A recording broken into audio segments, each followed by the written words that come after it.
Hello, in this video I'm going to be going through some of the problems in practice problem set 3-14.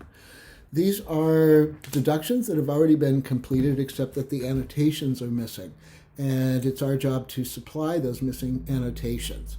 An annotation, remember, tells you the number or numbers of the line or lines that have been used above in the deduction and the rule that was applied to those lines to derive or prove the line in question. In 314, we are not limited to the valid argument rules, but rather we will have to pay attention to the equivalence rules as well. Now, I'm not going to go through all of the equivalence rules with you, but remember you have those together with the valid argument rules in a box entitled the deduction rules, and there are 9 equivalence rules. I do want to point out a couple of contrasts, though, between the equivalence rules and the valid argument rules. For one thing, the valid argument rules, well, this may seem obvious, it may seem odd to say, but they only go in one direction. That is, they go from premises to conclusion. The equivalence rules are not really so much arguments as they are equivalences between truth-functional statements. If you remember, 2 truth-functional statements count as equivalent to each other if and only if they have exactly the same truth conditions. And the equivalence rules are giving us a number of instances of truth-functionally equivalent statements. In other words, they can be substituted for one another. So they are, so to speak, bidirectional. You can go in either direction with them.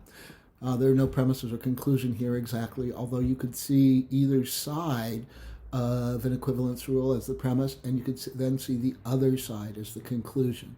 If you look, for example, what does that mean if we're talking about double negation?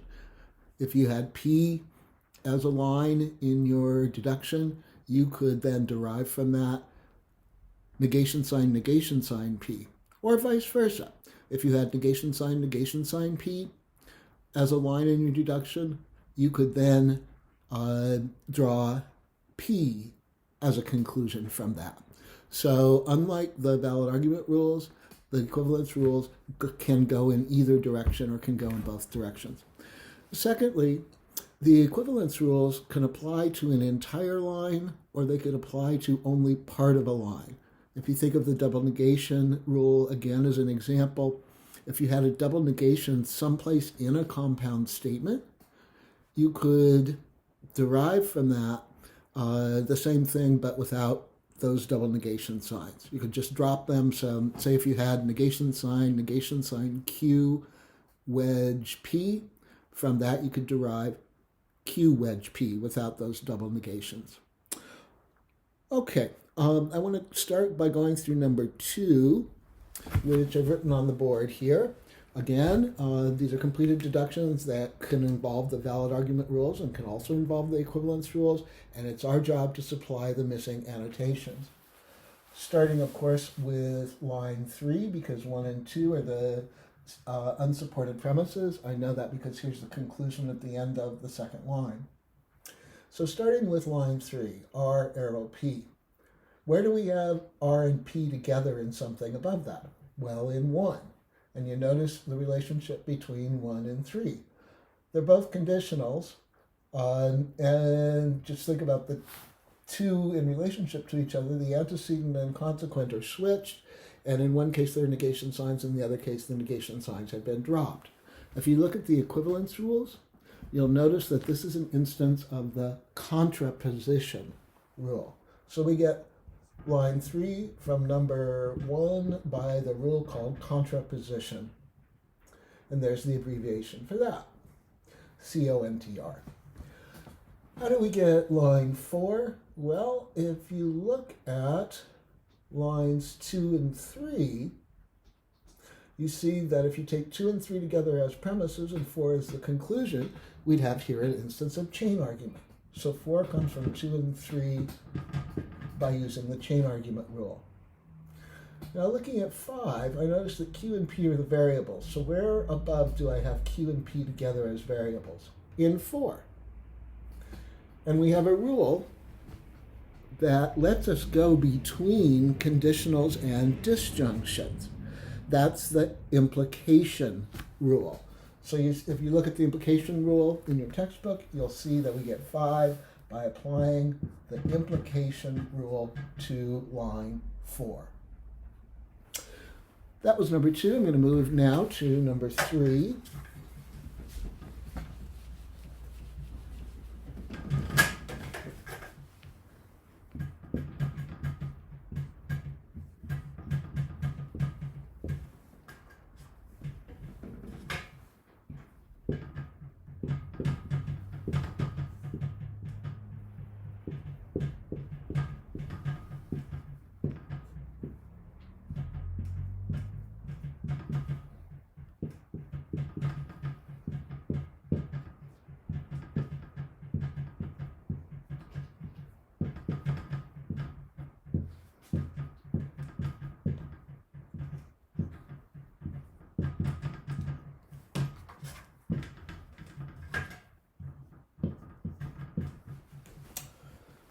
Okay, continuing then, here's number 3.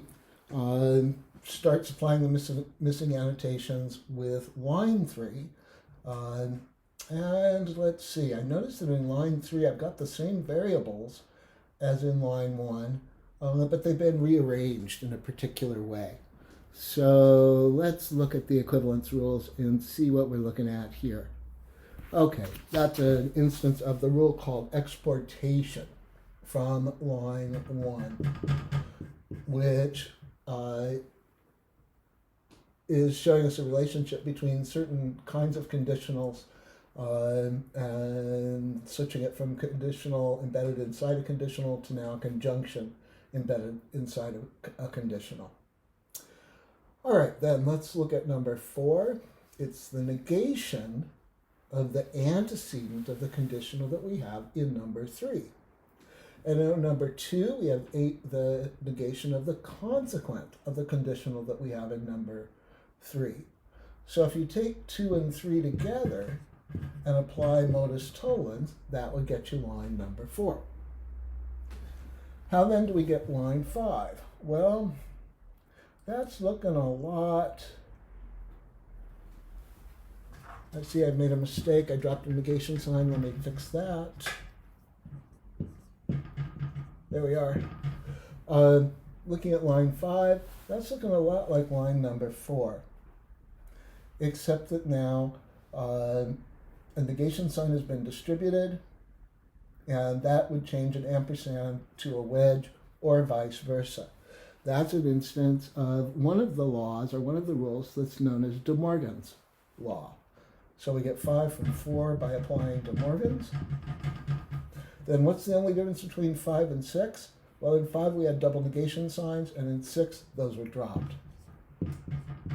And as I said earlier on in this video, the equivalence rules, though not the valid argument rules, can apply to a whole line or they can apply to only part of a line. In, say, the move from 1 to 3, we were applying the exportation rule to all of line 1. By contrast, in the move from line 5 to 6, we were applying the double negation rule, not to all of line 5, but only to part of it. All right, now let me turn to number 8.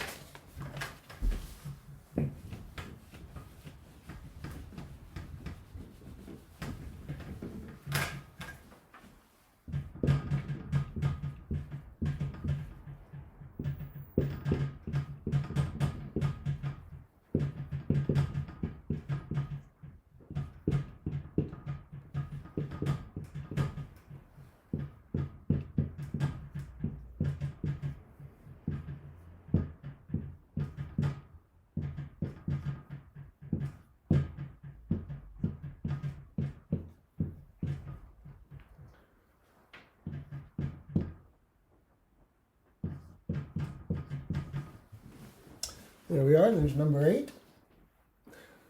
3 unsupported premises, so we begin our work supplying missing annotations with line number 4. Line number 4, you see we got the same variables as we do in line number 1, but now a negation sign that had been outside of parentheses was moved to apply to the individual variables, and when that happened, the ampersand had to change to a wedge. And that's the De Morgan's law. So 4 we get from number 1 by applying De Morgan's.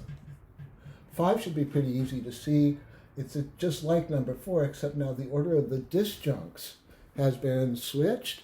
Commutation lets us know that in a disjunction or in a conjunction, either one, you can simply switch the order of the simpler parts, in this case the disjuncts.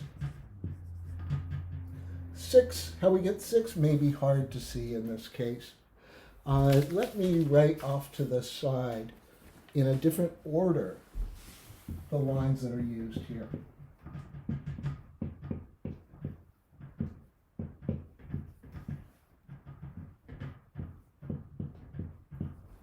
Look at the relationship first between the premises.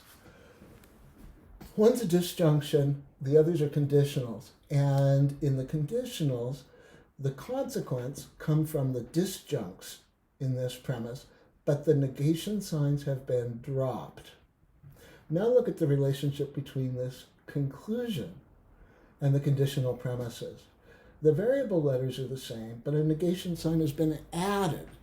And that's one of the valid argument rules. That's an instance of destructive dilemma using, let's see, lines 2,